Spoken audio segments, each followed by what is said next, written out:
to ride with the other guys, and KTM obviously want to fill those first 5 places. Yeah, Dave, with suffering 2 defeats, the last 2 years, this is just the biggest thing that's happened. They've worked so hard, KTM, at getting this Dakar. The bike is just the best thing at the moment, and they want this first 5 places, and unfortunately I'm stuck in this 5th place. They're calling me the time bomb, because if I run, Esteve is going to go, and if Esteve goes, Dakar goes, and so it's going to go right the way to Mione, and they've told us no ways can we do that. And I'm just in the most frustrating part of the race at the moment.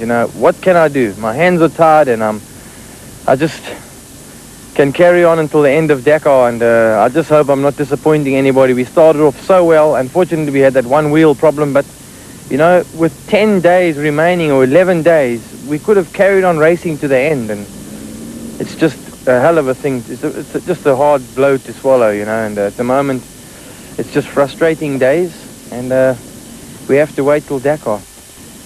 Well, that's the word then from Alfie Cox. It has really taken much of the race out of the race, as they say. Are they just cruising along? Let's catch up with some of the other riders and perhaps some team managers for comments. American rider Johnny Campbell on Honda number 14, taking part in his first Dakar. Now, Johnny, you probably haven't seen this type of thing where there's team orders going on in a race like that. What do you think about this whole thing up front with the KTM guys, and particularly Alfie, that he's complaining so bitterly?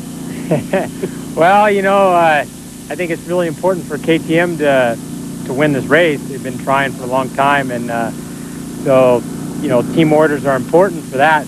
But you feel bad for a guy like Alfie who's trying so hard, and yet he's bound by a leash and can't let him go. So I feel bad for him for not being able to go in charge. But if it was team orders, I'd follow him. Another nice guy is Heinz Kinnegartner, the team manager for KTM, no stranger to South African motocross viewers, and of course a hero of previous Paris-Dakar rallies. Heinz, this KTM setup, obviously you're very proud of what's happened so far. Yeah, of course, this year until now it runs like it has to run. We did I would say, now we can see we did quite a good job during the whole year. We did a lot of testing, and the bike is reliable enough now to hopefully stay together until Dakar. Obviously there is some kind of consternation and some controversy about the team riding as a team now, and we have some riders who feel obviously they would like to go ahead and go faster. How do you feel about all that? Of course, it's funny. The last few years, everybody was laughing when we fight at each other and break down, and finally BMW was the one who was laughing at the end, we said.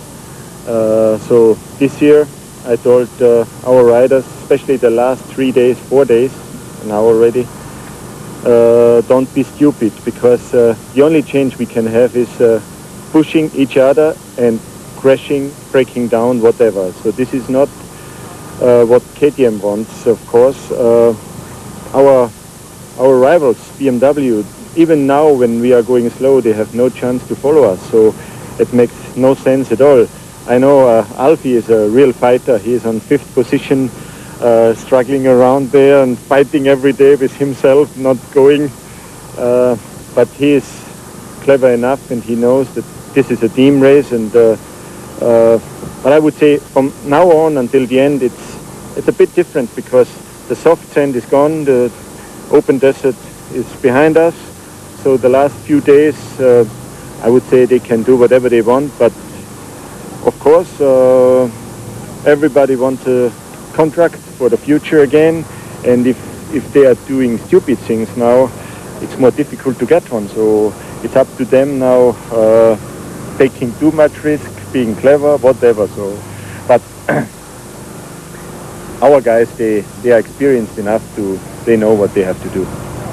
Do you think that it takes some of the value away from the race at all? Yes, of course, a bit, but of course,